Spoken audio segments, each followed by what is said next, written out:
Welcome to the DevReady Podcast. Joining me on the DevReady Podcast today, I have Landon Kahn. Thanks, Landon. Thanks for having me. Excited to have this chat. Yeah, same here. I'll let you do an introduction because there's no way I will do it as good as what you would. Thanks, Anthony. So my background, 17 years in building and growing businesses. Started out in a startup. I was the third employee at about 300K revenue. Grew that to about 100 people, over 60 million in revenue. From there, moved to another business as CEO, built that, and then facilitated transaction there and kind of stepped out from there a couple of years ago. And since then, I've launched a consultancy called SolSombra, where we help businesses with growth and strategy, as well as sustainability. And so the businesses that I've built and grown have been in the sustainable industry. So that's my background as well. And then I also am quite involved in the startup ecosystem in Australia as a angel investor, mentor, and advisor. Okay, quite the variety there, but there is the common consistency of a growth across all of those. So what was that journey like from 3 employees to 100 at that startup? It was an amazing experience. It was the primary business was in solar, and so we call it the solar coaster. It really had a lot of ups and downs, and so it taught a lot in resilience and grit and how important that is in building and growing a business. And there were a lot of times where it felt like the world was on our shoulders in terms of the executive team and trying to, almost kind of, because it was a nascent industry when we started, kind of cutting our way through the jungle, making a path for others. Yep. But it was also just, an experience that I wouldn't kind of change and learn so much in and proud of what we achieved. So was it like solar installation, and then what was sort of your role in growing that? Yeah. So when I started as the third employee, is kind of doing whatever was needed, and I actually, after a short while, got the nickname the Wolf after Winston Wolfe in Pulp Fiction. It was just the guy that would get things done. Yeah, exactly. Yep. It was like, okay, we need to do this, and I remember we sold a sustainability piece of work, like writing a sustainability policy for quite a large company, like a well-known brand. And the founder came to me and said, okay, we need to do this. Can you do this? I'm like, well, I've never done that before, but I'll make it happen. And we kind of built this sustainability policy and delivered it to the client, and they were super happy with it. But primarily, what I was focused on was initially marketing, and then that grew into growth, which covered sales, marketing, and strategy. My title for a lot of it was Chief Growth Officer. So working really closely with the CEO, the founder, on kind of just building and growing the business. And it was, as I said, like we were in a nascent industry. So a lot of it was having to, come up with ideas, test things, come up with products or solutions, and put them out into the market and see kind of what response we would get. And that's kind of a lot of how we built the company, was trying to be innovative and bringing things out that would make it easier for people to uptake solar. Okay, so that would have been challenging and probably exciting at the same time, because you're breaking into a new market, trying to explore what works, what doesn't, but also probably educating as well at the same time. Yeah, exactly. That was one of both the challenges and opportunities. So when you sit in front of someone and they don't know what you're talking about, building that rapport and relationship, educating them. But then that was also difficult from a sales point of view, because you've got to take people through that process. And I actually remember there was one client that we had that in the first meeting, they basically referred to solar as kind of, solar salespeople are snake oil salespeople, and kind of kicked us out of the office. And they ended up, it was about 8 months that it took to get this project through, and it was a $1 million plus project. At the time, it was one of the biggest projects in Australia. And then fast forward about 6 months later, they told me that they were telling their suppliers that they had to get solar, um, because they couldn't put their prices up because of increasing energy prices. Like they had to do something about it themselves, not pass it on Okay. to them. So that was a really interesting process going from, like what you're doing is, a load of BS to being an evangelist for what we were doing. Yeah, that's the kind of turnaround you want to see, especially when you're in the growth and marketing side. You know what you're doing is working then, especially if they're Yeah, promoting exactly. your service or your offering as well. Yeah. So from that business, you then moved into a CEO role you mentioned. How was Yeah. that So transition? Because that would have been a bit different. because I was involved in the startup for such a long time, I was 13 years in total.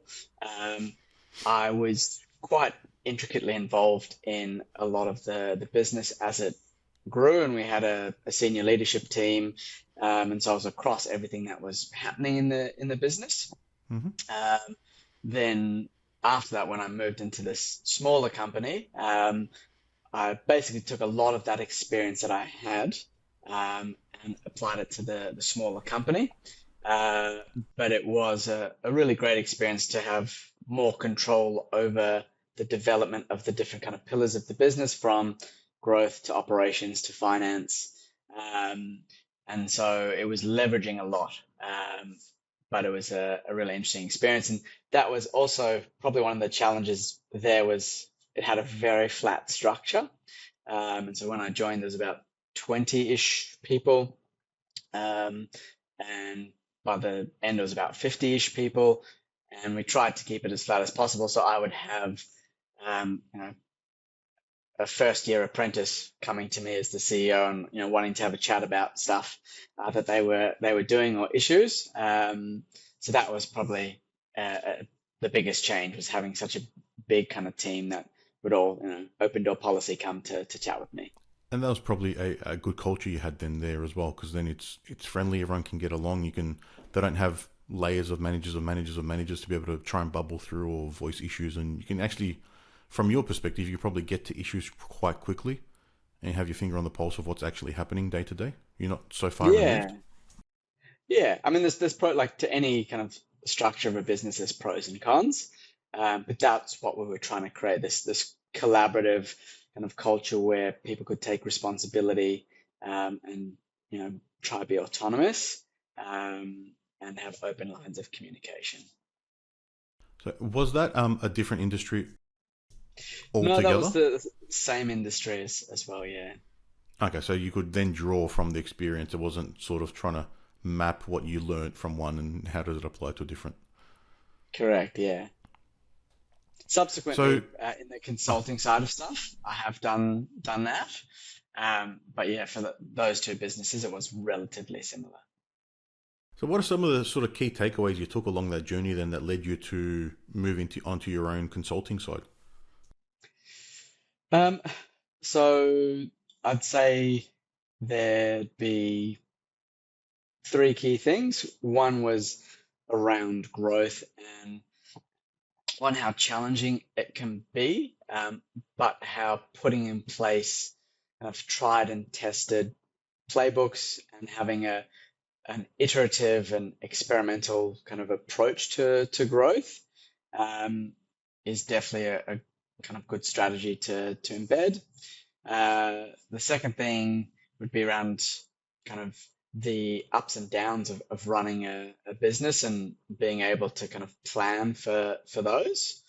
Um, and then the third thing is around people, and how important people are to driving a business, and trying to get the best out of them, and kind of took those three things and, yeah, work with clients in different ways, but kind of always having that, kind of umbrella thinking across what we do.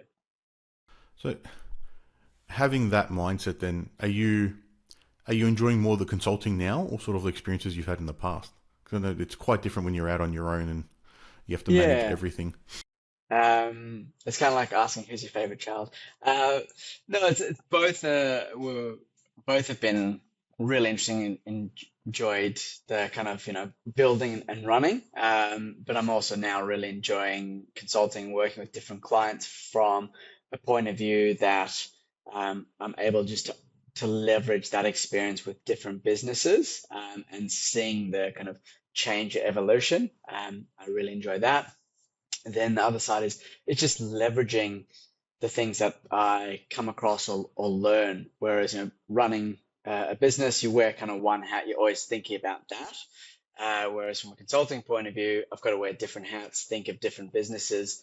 And so, for example, meeting someone at a networking event, I was recently at a conference and an event met someone. And so just in that conversation, I was thinking about, four or five different opportunities at the same time with that kind of person. And that's really interesting. Okay, there's so many different angles to just almost every interaction or information or opportunity. So that is one of the things I really enjoy about consulting. It's that problem solving aspect. Yeah, That's what I the grey find. matter's always ticking over. Yeah. So we're software consultants as we call it, but we through our DevReady process we try and really understand what a business is doing and where they want to be to see how the technology will support them, because the technology is just a tool along the journey of what they're trying to achieve. It's not the be all and end all of everything. So we really try to understand, and then you're solving problems along the way that they mention things that, oh, this isn't working or that's working, and then you try and just offer suggestions supplementary to what you're trying to do because you've heard of things or you've seen things that work and you can offer suggestions. So there's always that problem solving. It's a lot of putting a puzzle together with pieces from different boxes is how I Yeah, explain it. definitely. And as you know the founder or the entrepreneurs more, you get to understand things and build that rapport and able to offer that different perspective. Again, like as a business executive or running a business, you've sometimes have blinkers on because you're just so focused on the day to day, and having someone that can give you that outside perspective and or even just kind of question your thinking, I always think is really beneficial to make sure that you're not just kind of missing the forest from the trees. Yep. So in your current role, are you more focused on sort of like the growth and strategy, or is it more on the advice and advisory side? Um, it's different for different clients. So we don't have like a cookie cutter, this is exactly what we're going to do for Okay. you, which is both a pro and a con, because we're able to really kind of work with clients and going, what do you need? And so in some projects, or some clients, it might be a specific project where it's like, okay, you're looking to enter this market, and we'll work with you and put together a go-to-market strategy. Other clients, it might be more of an advisory role where we kind of meet with them on a fortnightly basis and we have kind of a structured approach to, you know, keep accountability within the business, keep things moving forward, and help them just kind of with their strategy and optimizing the business. Uh, and then other clients, we actually, get a bit more involved and kind of work with them on an ongoing basis, work with different team members just to optimize different areas of the business. It could be sales, it could be marketing, it could even be operations. So yeah, it's very different for different clients, but that's one of the things that we really love doing is kind of going, okay, well, what do you actually need? Kind of like a Venn diagram. What do you need? What are your opportunities, challenges? This is what we do. Okay, kind of this fits in the middle. Let's kind of work on that together. Okay. So for some of the audience listening out there, we have like startup founders that are just getting off the ground and maybe testing a product in the market and then looking at getting towards that growth side. And then we may have established businesses that are testing new products or new services, looking to grow and scale their business. What's some advice you can give on sort of that growth and scale side from both those perspectives? Yeah, good question. So my kind of founding strategy around growth is what I call test, learn, refine. And it doesn't matter if you have no customers, or you've got, a reasonable amount of customers and you're looking to scale. Is in growth, there's no silver bullet that's like just do this and it's 100% going to work and that's all you have to do. And so it's around testing different things. So making sure that you've got the data before in terms of, well, you're not just going to throw spaghetti at the wall and hope something sticks, but there's something behind the strategy. Test it out, learn from it, and then if it was something that was positive and okay, well, we can see that this could work for the business, then to refine that and keep that iterative process. Because you look at, for example, the sales funnel. If you increase 1% on each of the areas of that compounding is pretty significant. So that's kind of the overarching strategy or kind of advice we'd give to any business, is to take that approach. And that wouldn't change regardless of what they're trying to do, whether it's a marketing campaign or a new product or service or Yeah, I mean, a way to certain perform things. a process. Yeah, certain things are harder to do that with. If you're selling a widget, right, that may be a little bit harder versus kind of if you're a SaaS business and it's much easier to, okay, well, if we change the product slightly or, change the design slightly. But from a growth point of view, trying to generate, increased brand awareness, leads, the sales process, anything within that to be able to, test, learn, and refine. Doesn't really matter what you're doing or what stage you are, you can do that. How would you go about sort of the process to sort of capture the results and then learn from them and like analyze them? Because a lot of people may have trouble in just trying to bring all the information together, or once they do have all the information, they don't know how to slice and dice it the right way to make the right decisions. Yeah, good question. Again, it depends what you're doing. So, if you're doing like a billboard, right, the data that you're going to get from that is very different to doing, say, digital ads where you've got a lot of data. So it depends on what you're actually doing. But you take away kind of the level of data that you can get. There's kind of two things that I would suggest. One is what I call a pre-mortem. So let's say you go, okay, we want to do this growth initiative. Before you actually hit the go button on it, to sit down as a team and go, let's envision that it's gone wrong, and we've gotten terrible results. What's gone wrong? What's happened? And kind of as if you're doing a postmortem, like, someone's died, like how did they die? But you're doing that up front, and then like once you get the insights from that, kind of changing the approach to try and mitigate that potential. Then you do the initiative, as I said, test, learn, and then afterwards, whether you've got a lot of data or it's kind of you're taking inferences or kind of gut feel because you're unable to get a lot of data, sitting down and doing that postmortem and saying, okay, what went well, what didn't go well, would we do this again, and what would we change if we're going to do it again? And there is, there's levels of insight that you can get. And so let's just take the billboard as an example. Like, the number of people that have seen that, you're not going to have a lot of that kind of data. There's, indicative stuff, but you'll understand, okay, did sales increase or did leads increase or, have we seen website traffic increase? And so looking at kind of before the campaign, going, what are the metrics that we want to try and understand? And then at the end of it going, okay, well, this is what we saw from it. And yeah, we felt that was successful or no, it wasn't.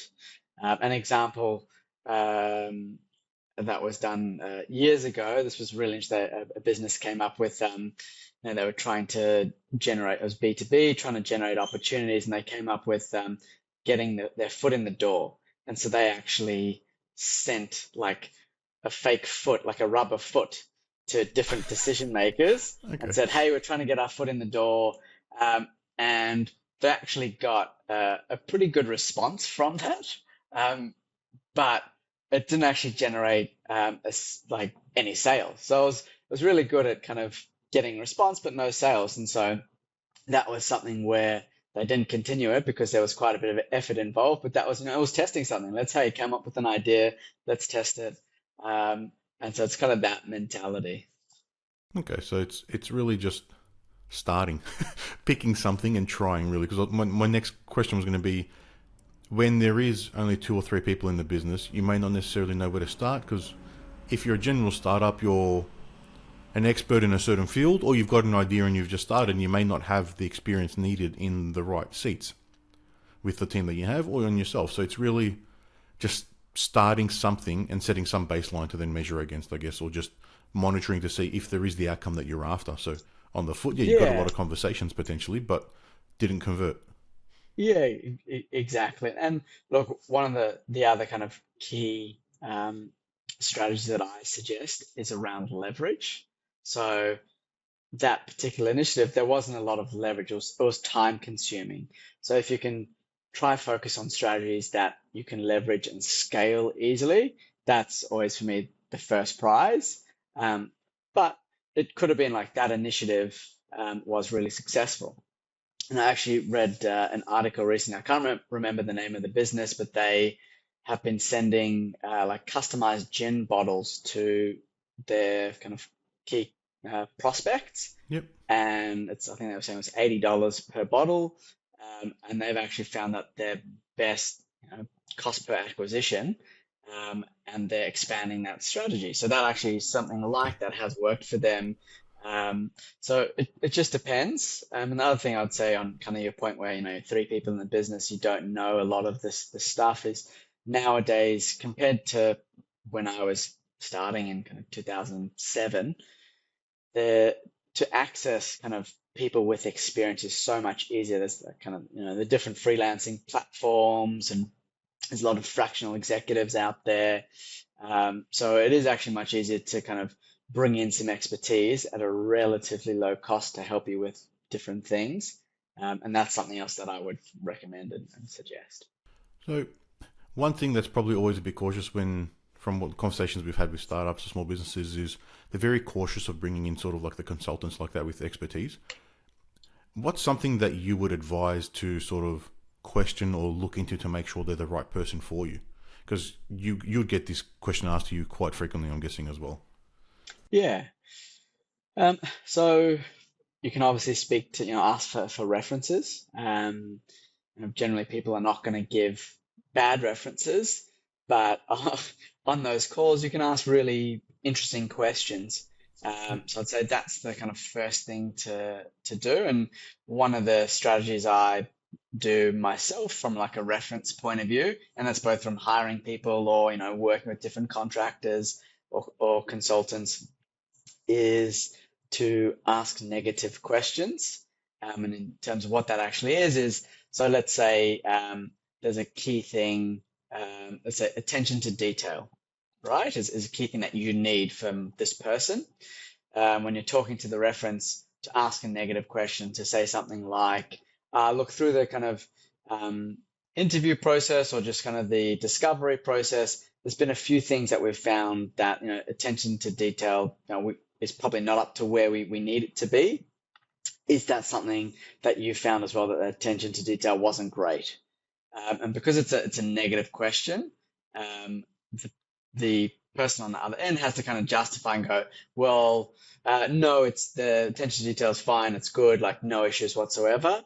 Versus if you just said, oh, how is there attention to detail? You're much more likely to get an honest answer if you kind of people have to will say, no, that's not actually an issue. And a lot of the times you find people, oh, actually, you know what? Like, yeah, there was this little bit or that little bit. So that's probably one thing I'd say Okay. to I do. haven't heard of that approach before, but it does make sense because it makes the other person think about the response rather than try and like give a generic canned answer Yeah, off the top of their head. exactly. Okay, so that's an interesting approach. Our main thing when we're discussing with clients is you have to be able to get along with whoever you're working with because you're entering a relationship. It's not a single serving thing that you're going to go to this person. You're not getting a McDonald's order, for example. Yeah, it's Yeah, you're entering in a relationship. You're going to be there long term. You're trying to grow your business. You're bringing this person in to help you do whatever that is in whatever aspect of your business that you're trying to improve. So if you can't get along and you can't communicate, I think that's the first like deal breaker, and you probably agree with that. And then yeah, 100%. understand, do they actually align to all the other requirements or needs that you have? And then that question approach is probably a good way to do it as well. Even just talking to the consultant and talking that way to make them break out of their standard responses that they would give, because we all have the standard things that we say. Yeah, 100%. And as an example, I was working one of my clients. They were working on an initiative and had spent significant time and effort on it, and it was kind of a go no go point. And I asked them, because we had a good collaborative relationship, I was like, well, like, you've spent time and effort on this. Do you think now is the best time to do it? And they're like, yeah, look, we've spent time and effort. It should be good for the business. Let's go ahead with it. And because I had a good relationship, I'm like, no, that's not what I'm asking. I was able to kind of just dive a bit deeper and kind of continue probing and kind of said, like, yes or no, do you think now is the best time for you to do this? And they kind of thought and said, look, I don't think it's bad. Well, it's a yes or no. Like, think deeper. And like, no, it's not the best time to do it. That is a good point.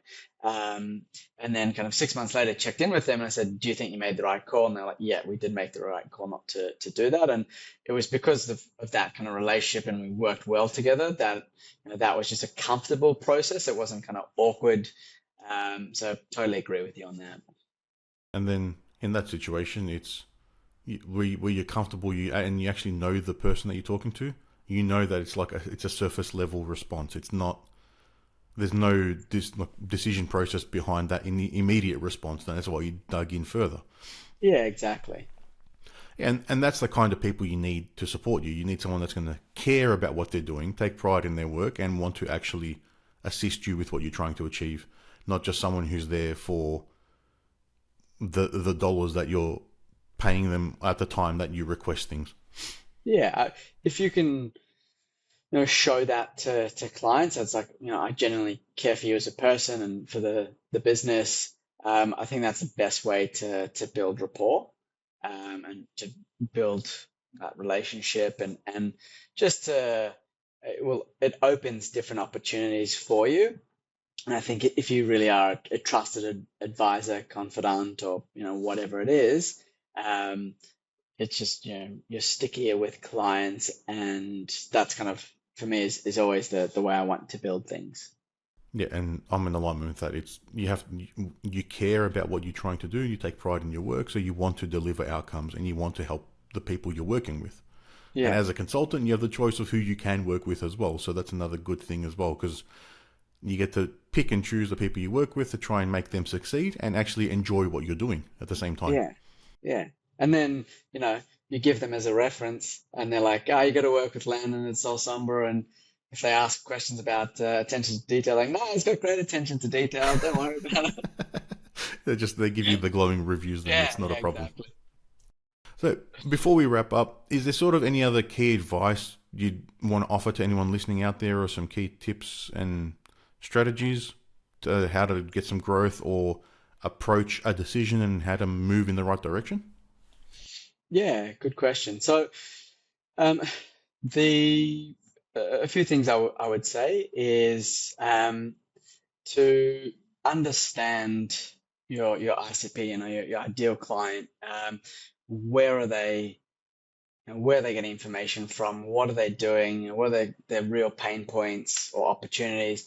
And to just always kind of be thinking customer centricity. A few of my clients have kind of shifted that over the last little while, and they've seen some really significant growth. And so that's not necessarily about going, okay, going to get heaps and heaps of leads, opportunities, but it's really making sure that each opportunity that you have that is qualified, to really think about, like, what can you offer more to the clients, and just really focus from their point of view. And that's one thing I'd say. The other thing I'd say is to make note of what your competitors are doing, and that doesn't always mean you should copy it, but just to be aware of what's happening, and to have that lens on, and in terms of going, okay, well, notice this competitor is continually doing this. That would suggest it's probably working for them. Doesn't mean you should do it, but just to kind of have that understanding of what competitors are doing. And then the third thing would be kind of what I mentioned earlier, is doing a pre-mortem. So whenever you've kind of got a important decision or campaign or something you're going to kind of do within the business that potentially can go wrong, is to try and sit down and do that before you actually go ahead with it. And that helps to increase the likelihood of success. It's a little bit of planning beforehand. We'll set you on the wrong path here. I'm Yeah. guilty of just jumping into things too quickly, but there is a difference in doing that, in planning something at least.